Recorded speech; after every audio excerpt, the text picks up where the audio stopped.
perform somewhere, you felt ill and you went off the scene and you're back. I didn't want to go there.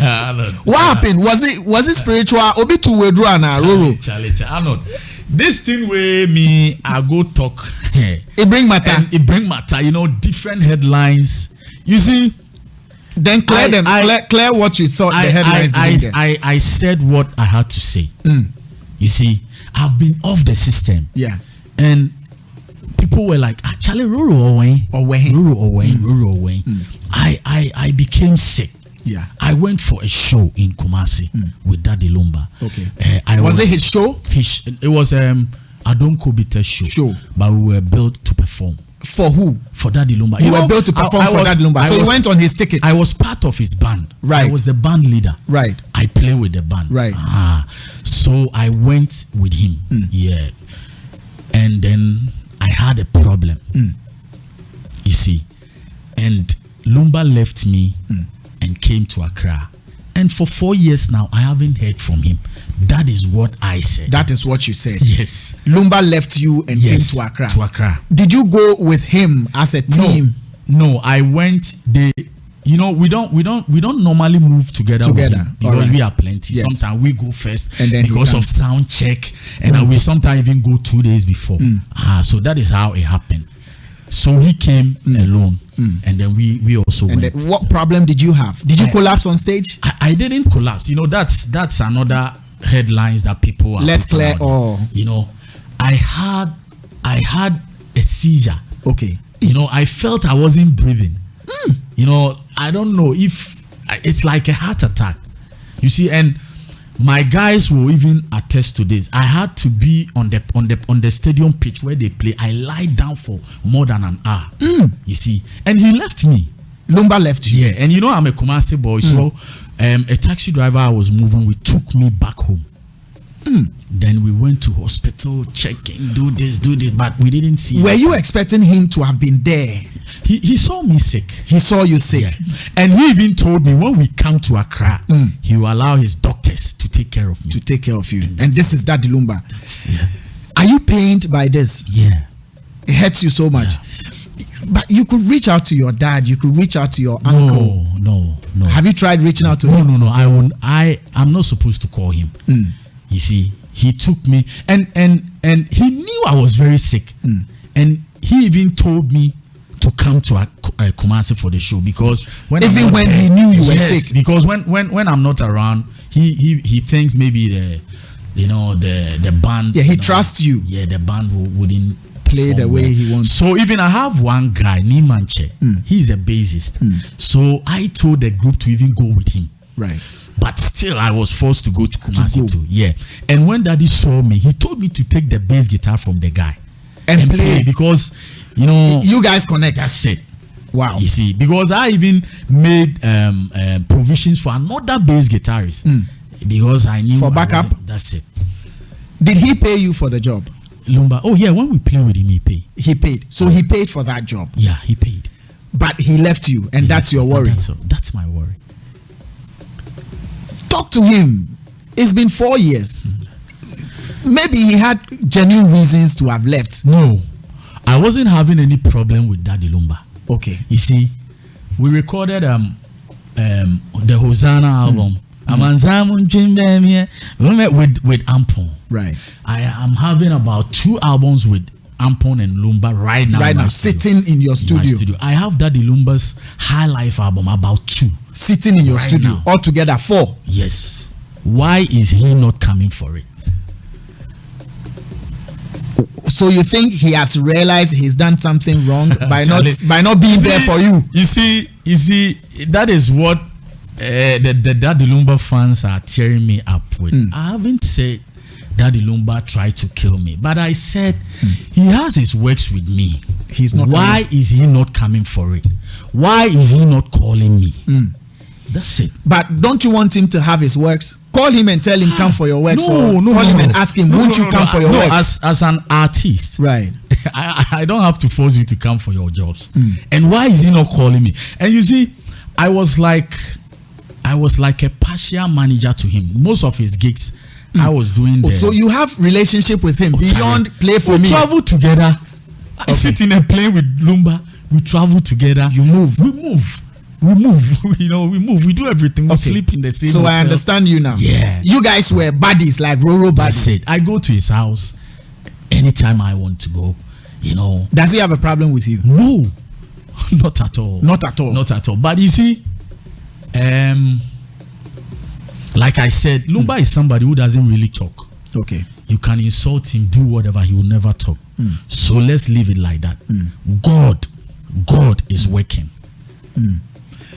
I read somewhere that you said you warned DL Jr. and Ampon from getting close to Lumba. But that was it wasn't like that. It wasn't like that. So how can people twist your? You know, I didn't even call DL Jr.'s name. You know, the presenter asked me about, you know, some of the stuff that goes on in the industry, right. And I said, you know, it's a wicked industry because of a wicked industry. The experience I had. You know, bro, me, I was saved by God. Yeah, because was it spiritual? I met the best surgeon in Konfanoche, Dr. Inkum, when it comes to heart. You know, he ran tests on me in his own house, and he even told me my heart is like a 16-year-old boy, young, perfect, very young. But I was dying. Ooh. So we had no option than to seek God. And that is why I'm not joking with my spiritual life now. Yeah, because of the things that you went on.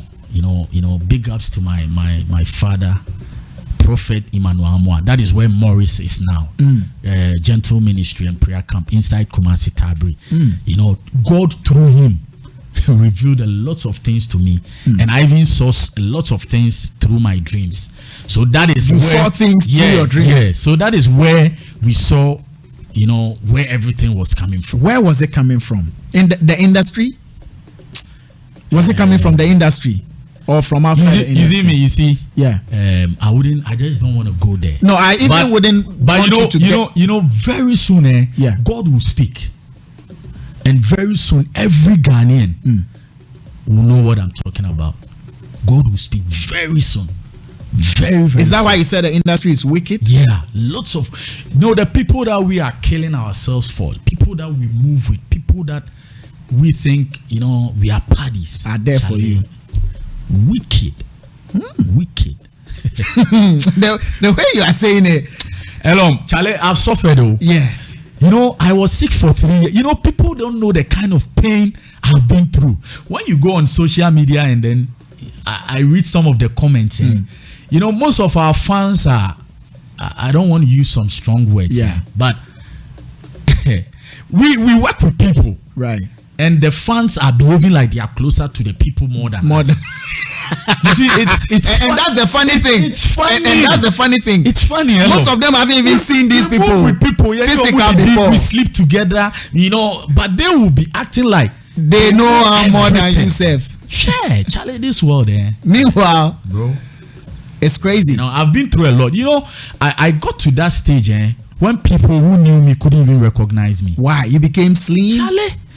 And every test, no day we are no do. You do every test. They do me a HIV 1, HIV 2, HIV whatever, hepatitis. Everything. Everything. They took some of my tests to Europe. Whoa. And everything was negative. Negative. Yet you were dying. I was dying. So we had to resort to just prayer. Prayer. And all started from that very day you went to play the show and had a seizure. Yes. Wow. Yeah. And then you see, and Arnold, it's funny. You know, I work with you. Yeah. I'm like a manager. You know, I shows bar, I go, I negotiate. I negotiate, you know, with you. You take me to a show. I'm sick. You came closer to me. Oh, Charlie, you drew a cram. My doctor Sasha. Then show 4 years. You know. Yeah, you'll be pained. Just think about it. If you were in my shoes, just think about it. Are you suspecting him? Lumba. Yeah. Let's leave everything to God. And are you sure God revealed everything before our eyes? That is, you know, if Charlie God day, God day, you know, it's about getting connections with God. You know, It's about living a good life. Right. You see, God day. If it wasn't for God, me, I would have been a dead man by now. Long time. Yeah, and you know, I would have been dead. So what happens to the works? Would you give it to him? Or if it comes that let's wrap up with the works, Daddy Lumba comes, let's wrap up with the works, what would you do? You see, Arnold, he can never come for the work. Why are you so sure? Has he paid for the works though? He has paid. He has paid for some. For some. Yeah. So you owe him work. Somebody even asked of me from him and he got angry. Oh, but the person could be giving you wrong info. Bro. The person could be giving you wrong info. Charlie, Juma been in a car studio for years. He can't come for it and he can't call me. He can't call you. Yeah. Just say, Ashe. Yeah, funny, sir. Or say, Osmo be so Bejimra, or the Bemano. Osmo be say, Yambeji Juma. Say, Juma. No, the Misika Kanwa. But if you have to wrap up, do finishing touches before you give it up to him. No, never. That one. You won't work with that Lumba again. To sit in a studio with him, never. Never. It will never happen. No, it will never happen. And can't this be resolved? No, it can't. No, he can't because he can't sit with me. He can't sit with you. Hey.